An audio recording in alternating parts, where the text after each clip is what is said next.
ఏలూరు నగర deputy mayor ఎన్నికకు EC notification విడుదల చేసింది. డిప్యూటీ మేయర్ పదవికి కార్పొరేటర్ పప్పు ఉమామహేశ్వరరావు రాజీనామాతో ఖాళీ అయిన పదవికి ఎన్నిక నిర్వహించాలని ఆదేశాలు జారీ చేసింది. కొత్త డిప్యూటీ మేయర్గా కర్రె శ్రీనివాస్ పేరును కూటమి నేతలు ఖరారు చేయడంతో ఈ నెల 26న ఎన్నిక జరగనుంది.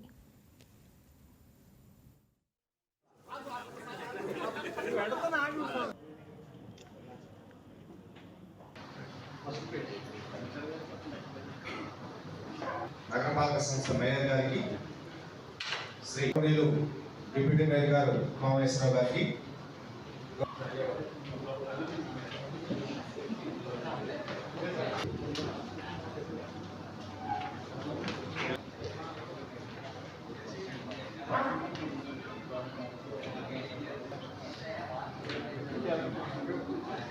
గౌరవ తొలుత బడ్జెట్ సమావేశం జరుగుతుంది.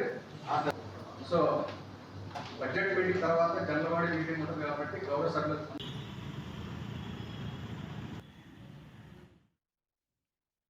ఈ వీడియో మీకు నచ్చినట్లయితే లైక్ కొట్టి షేర్ చేసి మా వైకే టీవీ ఛానల్ని సబ్స్క్రైబ్ చేయండి.